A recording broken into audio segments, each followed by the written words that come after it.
Aujourd'hui, j'avais envie de faire une sorte de rétrospective dans ma vie, un regard jeté comme ça dans le rétroviseur. Parce que c'est vrai que depuis mes 20 ans, ma vie a bien évolué positivement, Dieu merci, tant sur le plan général que sur le plan financier. Et j'avais envie de partager avec toi quelques leçons que j'en ai tirées de mon parcours, 6 leçons plus précisément, dans le but évidemment de t'édifier, de t'inspirer et de te donner aussi des clés qui sont très importantes. Tout ça dans le but de t'influencer positivement.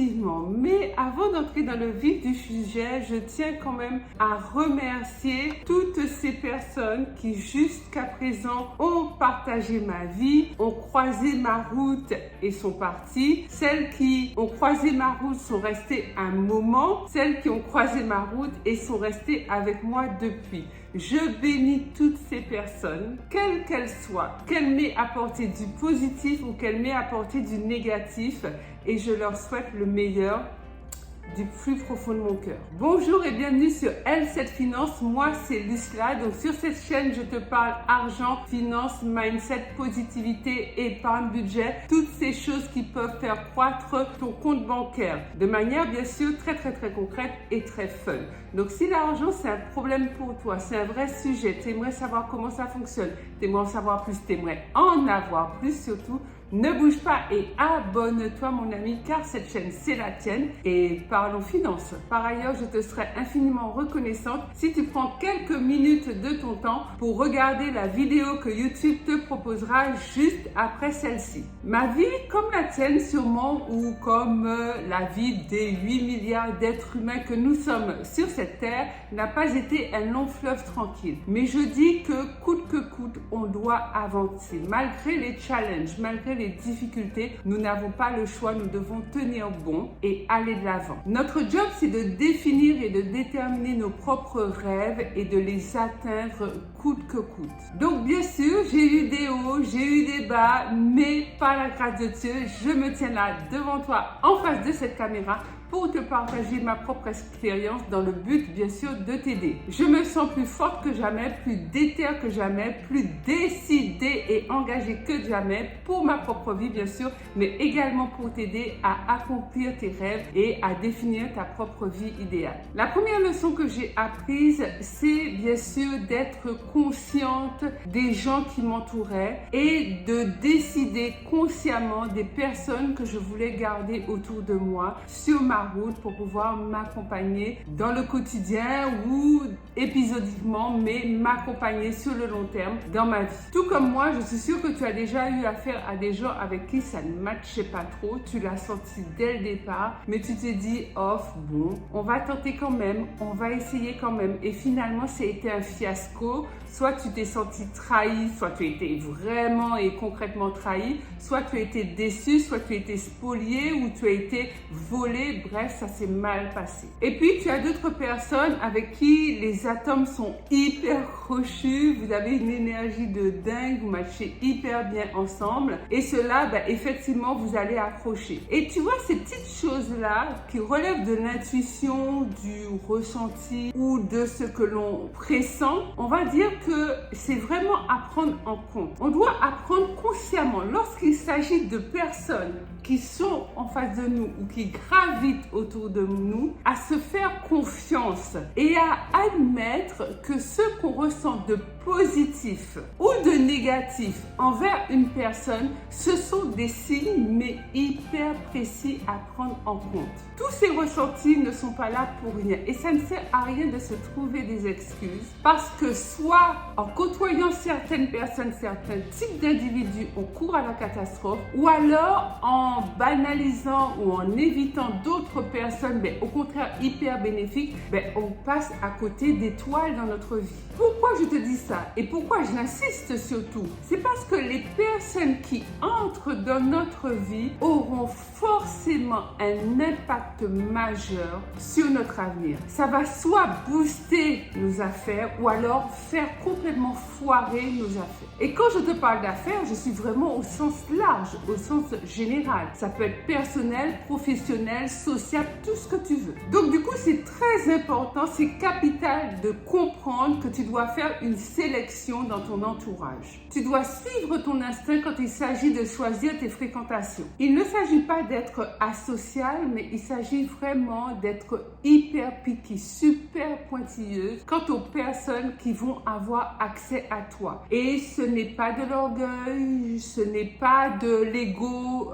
hyperdimensionné, non, c'est du bon sens. C'est du bon sens pour ta vie parce que il y a des gens qui vont te tirer vers le haut, qui vont te driver pour aller plus loin, qui vont te booster et t'aider à accomplir tes rêves, t'aider à accomplir tes projets. Et une seule mauvaise personne dans ta life, et là, c'est la catastrophe assurée, mon ami. Tu sais, souvent, il m'arrive de penser à ces femmes qui meurent sous les coups de leur mari ou de leur conjoint ou de leur compagnon, de leur copain. Et en fait, tu vois, la réflexion que j'ai, c'est, je me dis, mais quand ces deux personnes-là se sont rencontrées, notamment la femme, lorsqu'elle a rencontré cet homme ou lorsqu'elle a été courtisée par cet homme ou lorsqu'elle a elle-même courtisé cet homme, bref, lorsqu'ils se sont rencontrés, en fait, elle ne savait pas qu'elle rencontrait à ce moment-là son bourreau. Elle ne savait pas qu'à ce moment-là, elle rencontrait celui qui allait la violenter. Elle ne savait pas qu'à ce moment-là, elle rencontrait celui qui allait la tuer, son meurtrier. Et je me dis, mais mince, mais s'il y avait eu des signaux, s'il y avait eu un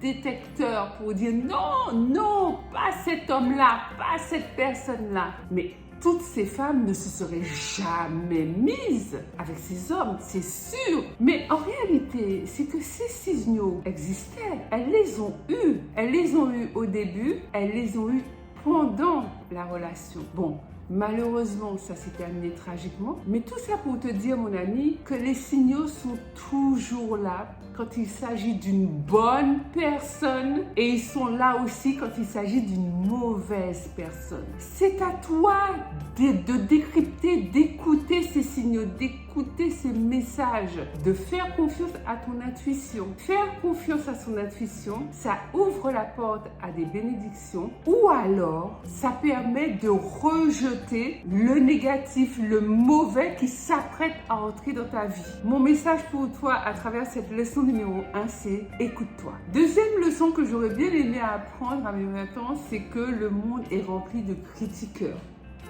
Ça critique, ça critique, ça critique, ça critique, ça papote, ça jacasse, ça médit, ça crocane, enfin bref. Le monde est plein de critiqueurs. Et en fait, bon, attention quand même, je mets un bémol. Il y a critiqueurs et critiqueurs. Tu vois, il y a des personnes qui vont venir vers toi pour t'apporter une critique. Mais c'est ce que j'appelle une critique constructive, une critique positive. Alors, même si au début, ça pique un peu, c'est dur à entendre, mais le fond est bon. Le fond est sain. C'est-à-dire que la personne qui vient vers toi pour te délivrer son message qui n'est pas... voilà, c'est une remarque négative, on va dire ça. Ça part d'un bon sentiment. La personne a juste remarqué quelque chose et te le dit, mais il faut savoir l'accepter, déglutir, respirer un bon coup, encaisser parce que c'est pas positif et savoir se dire, ok, cette personne a dit ça, mais est-ce qu'il y a un fond de vérité? N'a-t-elle pas raison? A-t-elle remarqué quelque chose que moi-même je n'ai pas vu? Et à partir de ce moment-là, on se pose et on essaye d'inverser la tendance, de rétablir la situation, de se servir de cette critique constructive pour s'améliorer, pour faire mieux les choses, pour avancer. Donc ça, ce sont les bons critiqueurs, je dirais, mais ce n'est pas la majorité et loin de là. Tu as tout le reste, les 80% des critiqueurs, ce sont des critiqueurs négatifs, des mauvais, des haters, des jaloux, des haineux, tout ce que tu veux. Et là, il faut vraiment apprendre à faire un travail sur soi et prendre du recul. Dis-toi que quand quelqu'un vient vers toi ou dans ton dos, peu importe, pour te critiquer, c'est qu'il y a quelque chose chez toi, mon ami, qui intéresse la personne personne quelque chose qu'elle veut avoir, pas qu'elle ne peut pas avoir, mais qu'elle veut avoir et qu'elle n'a pas. Et plutôt que d'essayer d'avoir cette chose que toi tu as et qu'elle envie, eh bien, elle te critique pour essayer de te rabaisser, pour essayer de te faire mal, pour essayer de te nuire, peut-être nuire à ta réputation, peut-être te dénigrer auprès de d'autres personnes qui t'aiment bien. Donc toi, ton rôle, c'est de comprendre ça. Parce que les haineux, les critiqueurs, ce sont des gens qui sont profondément malheureux. J'ai eu l'occasion d'en parler au cours d'une vidéo précédente. Pour moi, quelqu'un qui est critique sans cesse, tout le temps en train de dénigrer, de casser du sucre sur le dos des autres, les jaloux, les haineux, ce sont des gens qui ont une maladie mentale. Oui.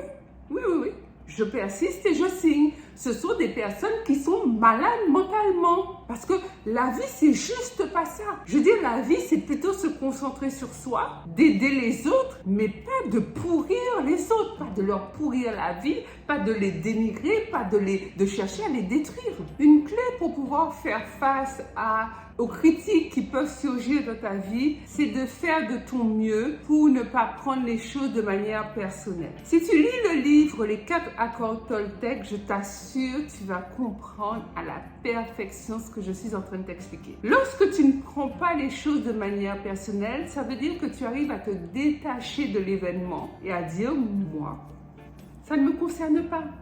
C'est pas ma vie. C'est-à-dire que la personne a émis un jugement négatif sur toi. Et tu te dis, bon, écoute, elle a parlé, elle a une langue, elle a une bouche, bon, elle s'en est servie piteusement, mais ça, c'est son problème, tant pis pour elle. Et moi, ce n'est pas ma life. Je ne me sens pas concernée.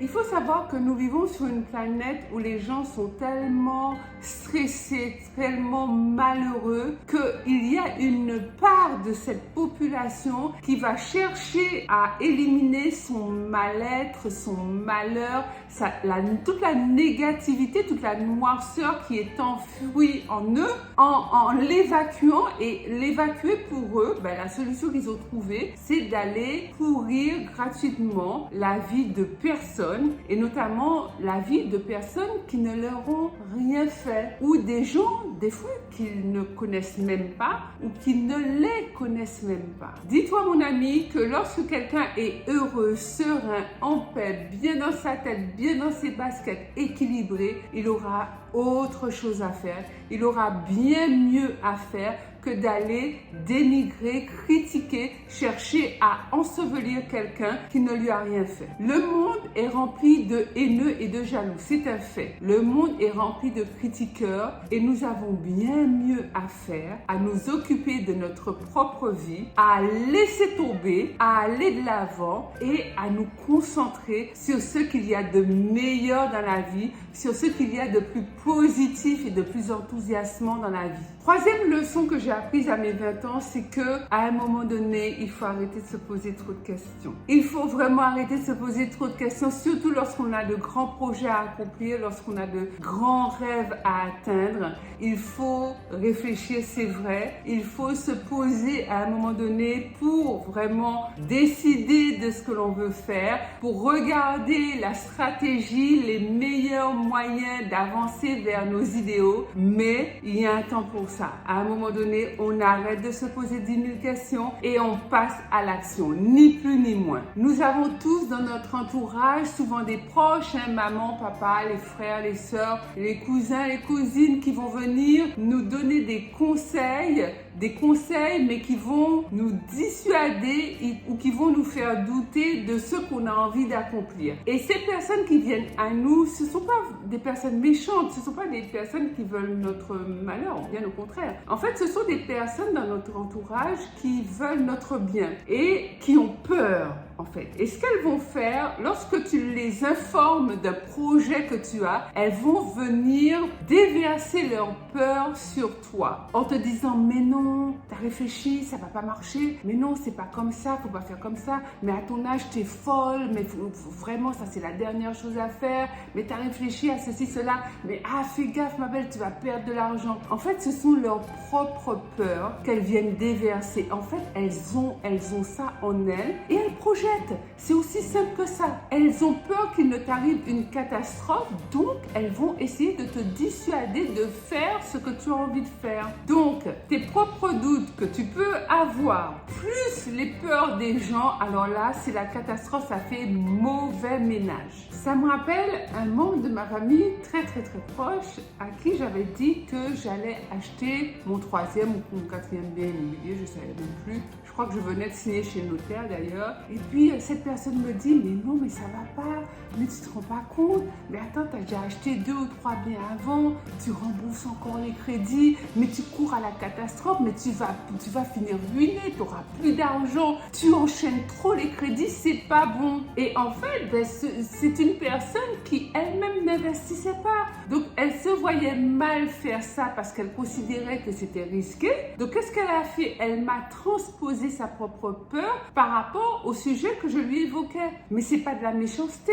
En fait, c'est de la bienveillance, mais de la bienveillance mal exprimée en fait. Donc, il y a 3 secrets pour éviter de te retrouver à te poser 10 000 questions parce que les gens ont mis tout un tas de doutes dans ta tête. C'est 1, évite de raconter tes projets ou du moins évite de trop raconter, de trop entrer dans le détail de tes projets. Deuxièmement, arrête de chercher à convaincre les gens. La plupart du temps, c'est mort. Ils vont te dire que tu es folle ou que tu es fou, que ça ne va pas marcher. Donc, arrête de chercher à convaincre les gens. Tu n'y arriveras pas. Et 3e secret, passe à l'action. N'écoute pas. À partir du moment où tu sais ce que tu fais, tu es formé, tu sais là où tu mets les pieds, tu as évalué ta stratégie, tu fonces, tu avances. On arrête les questions, on arrête de raconter, de parler, blablabla. On y va. Go, on avance. Mon ami, tu es maîtresse ou tu es maître de ton avenir. Tu as les clés en main. C'est toi qui as la capacité d'accomplir ce que tu veux accomplir. C'est toi seul qui peux réaliser tes rêves les plus fous. Donc, passe à l'action, avance. 4e leçon que j'ai appris, c'est que j'ai appris à faire face aux problèmes et à m'habituer à faire face aux problèmes. Pourquoi? Parce que les problèmes dans la vie, en général, c'est un bois ambiant, il y en a tout le temps. Pourquoi? Parce qu'il y a de petits problèmes, souvent, tout le temps, et il y a de gros problèmes de temps à autre. Là aussi, bon, c'est comme les critiqueurs, c'est comme ça, c'est la vie, c'est comme ça que fonctionne la vie, c'est comme ça que le monde tourne. Le meilleur moyen que j'ai trouvé pour pouvoir solutionner ou régler les problèmes, c'est qu'à un moment donné, je liste tout ce que j'ai à faire et que je ne règle pas parce que je suis sur d'autres sujets, je suis à fond, etc. Je liste tout et je me consacre 1 jour, 2 jours, 3 jours, le temps qu'il faut pour régler ces problèmes. Ça peut être déposer la voiture au garage parce qu'il y a un voyant qui s'allume, ça te gonfle, tu as autre chose à faire. Ça peut être un volet roulant qui est en panne, ça m'est arrivé. Et du coup, bon, t'as la flemme, appeler le menuisier à lui pour qu'il puisse jeter un œil, réparer le volet roulant. Ça peut être un robinet qui fuit, ça peut être plein de petites choses comme ça qui font le quotidien, la zizanie du quotidien. À un moment donné, il faut se poser et résoudre. Pourquoi? Parce que ça constitue une sorte de zone grise dans son cerveau, puisque tu sais que tu dois le faire et tu négliges. Mais en fait, ça reste dans ta tête tout simplement parce que tu t'en occupes pas. Il faut régler le problème pour pouvoir passer à autre chose. Et se dire que de toute manière, il y aura autre chose. Mais quand il y aura autre chose, tu régleras cette autre chose. Donc, ne cherche pas à tout régler d'un seul coup, mais cherche à régler ces problèmes récurrents qui sont dans ta tête et que tu sais qu'ils reviendront sans cesse, tout simplement parce qu'ils ne sont pas réglés. 5e leçon que j'aurais aimé savoir à mes 20 ans, c'est que le temps, c'est soit un ami, soit un ennemi, soit un allié, soit un adversaire. Tout est question de vision lorsqu'il s'agit du temps. Lorsqu'il s'agit du temps, tu te fais du temps un ami lorsque tu sais très bien pourquoi tu fais ce que tu fais. Lorsque tu sais pertinemment pourquoi tu fais ce que tu fais, peu importe le temps que ça prendra, tu le feras quand même. Mais quand tu ne sais pas pourquoi tu fais ça, tu ne sais pas pourquoi tu dois gérer tes finances, tu ne sais pas pourquoi tu dois mettre en place un plan d'épargne, tu ne sais pas pourquoi il est bon d'investir dans l'immobilier, eh bien tu diras bon, je me poserai demain,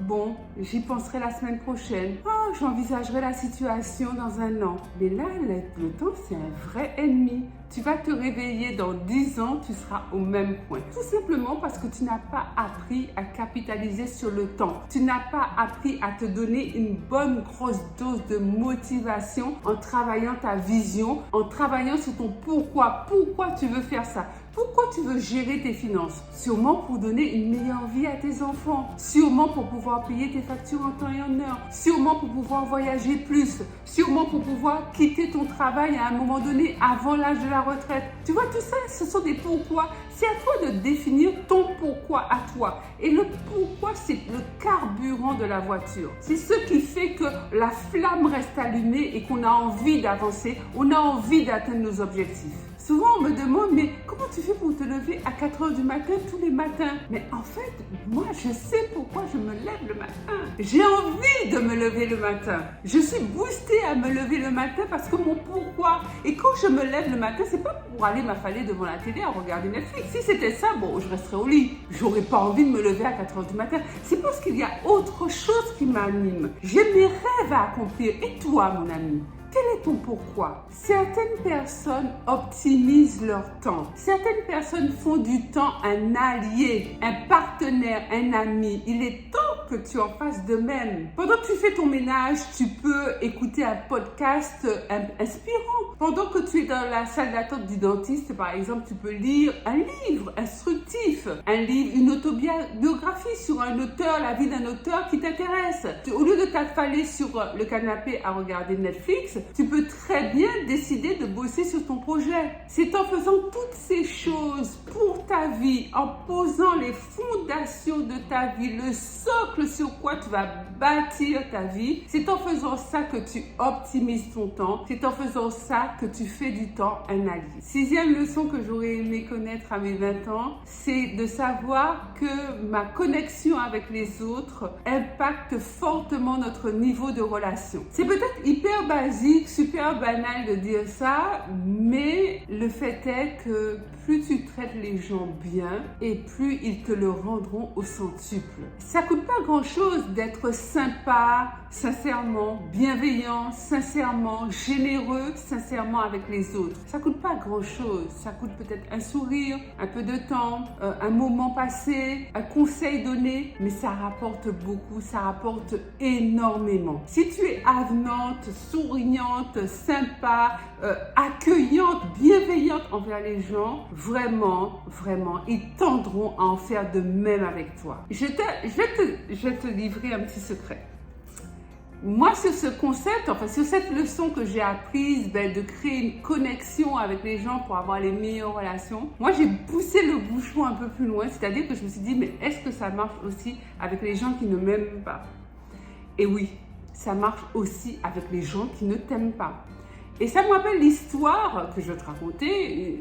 Donc il y a quelqu'un avec qui j'avais eu un quiproquo, enfin... J'avais dit quelque chose et qu'il avait mal interprété, qu'il avait super vexé. Mais en fait, je t'assure que moi, dans mon élan, quand j'avais dit ça, c'était vraiment sans aucune arrière-pensée. Bref, il avait mal pris, il m'en a voulu et puis il me disait plus bonjour. Et donc moi, comme je savais que j'avais rien fait de grave et que surtout c'était pas volontaire, j'ai laissé couler et puis je me suis dit, bon après tous les gens sont comme ils sont, je m'en fous. Et puis ensuite, je me suis dit, bon, quand même, Lucia, t'es chrétienne, tu crois en Dieu, fais un effort. Et en fait, un jour, je suis allée le voir et je crois que c'était, alors, soit avant les fêtes de fin d'année ou soit au début du mois de janvier, après le Nouvel An. Je crois que c'était après le Nouvel An. Et je suis allée le voir et je lui dis, mais tu sais, voilà, je viens vers toi parce que j'aimerais te souhaiter une bonne année, prends soin de toi, prends soin de ta famille, et puis blablabla. J'ai fait un petit discours très rapide, très simple, mais vraiment sincère, parce qu'en fait, j'étais même pas fâchée avec lui, à vrai dire. Je n'étais pas fâchée parce que je savais que je n'avais rien fait. C'est lui qui avait mal pris les choses, mais je l'avais laissé courir. Et donc, je lui dis ça, et une fois que j'ai fini de lui souhaiter mes bons voeux, je lui dis, mais tu sais, lorsqu'on a un problème, on peut en parler, on peut discuter. Lorsqu'il y a un quiproquo, il y a quelque chose qu'on n'a pas comprise, plutôt que de partir dans des travers, on peut parler. Nous sommes des êtres humains, on peut échanger et puis résoudre le problème. Et tu vois, quand j'ai fini de parler, il pleurait en fait. Il pleurait. Ça me... Ah, de raconter cette histoire, ça me fait quelque chose, tu vois. Il pleurait parce que ce que je lui avais dit, ça l'avait touché. Et puis, il m'a embrassée. Et voilà. C'est pour te dire que, ouais, que la connexion qu'on va créer avec les autres, y compris nos adversaires ou ceux qui nous aiment pas, ou nos ennemis, peu importe, ça va créer du bon. Tu sais, quand tu sèmes du bon, quand tu sèmes le bien, quand tu sèmes l'amour, tu récoltes des choses, des événements, des circonstances du même ordre. N'écoute pas ceux qui te disent « Ouais, j'ai fait le bien, j'ai récolté le mal ». C'est faux. Il y a une partie de l'histoire que tu ne connais pas. Il y a une partie de ce qui se passait dans leur cœur que tu ne connais pas. Quand on sème le bien, mon ami, crois qu'on ne peut récolter que le bien parce que c'est ça la vérité. Et à contrario, tu connais déjà, lorsqu'on sème le mal, on récolte le mal. Lorsqu'on n'a pas semé l'amour, on ne peut pas s'attendre à récolter, à recevoir de l'amour en retour. C'est pas possible, c'est matériellement impossible. La vie n'est pas prévue comme ça. La vie ne fonctionne pas comme ça. Moi, je dis souvent que c'est lorsque les gens sont vivants qu'il faut les chérir, les célébrer, les aimer, les porter, les soutenir. C'est pas comme ils sont morts. Le gars ou la fille est morte, tu vas faire une homélie ou tu vas faire un beau témoignage. Mais la personne est décédée, elle n'est plus là. C'est quand les gens sont vivants qu'il faut faire tout ça. Et tu peux faire beaucoup de choses. Tu peux donner de ta personne. Je ne parle pas forcément de cadeaux, je ne parle pas forcément d'argent, mais de ton amour. L'amour, c'est gratuit. L'amour, ça ne coûte rien. L'amour, c'est quoi? Un regard, un sourire, une bonne pensée, une bonne parole, un bon conseil, un bonjour dit avec beaucoup d'enthousiasme. C'est ça l'amour. Les gens pensent que c'est quelque chose voilà, c'est fou, c'est too much, c'est incroyable. Mais en fait, c'est des choses simples de la vie. Voilà, mon ami, j'ai partagé avec toi les 6 leçons que j'aurais aimé savoir, que j'aurais aimé qu'on m'enseigne, qu'on m'apprenne à mes 20 ans et que je partage avec toi. Dis-moi en commentaire lequel de ces conseils tu es prête à mettre en place dès aujourd'hui dans ta vie ou lequel de ces conseils tu appliques déjà dans ta vie aujourd'hui. Je me ferai un plaisir de te lire et de te répondre. Pense à liker cette vidéo, à la partager massivement tout autour de toi dans tous tes groupes WhatsApp, tes groupes de famille, etc. Abonne-toi mon ami, abonne-toi car cette chaîne L7 Finance, c'est la tienne. Tu peux me retrouver dès maintenant sur Instagram, mon compte c'est L7 Finance. Autrement, je te dis à mercredi, à samedi, ici même sur YouTube. Et en attendant, je te laisse avec cette vidéo. Je suis sûre qu'elle t'en apprendra beaucoup à propos de toi-même, de ton mindset et de tes finances. Bye bye!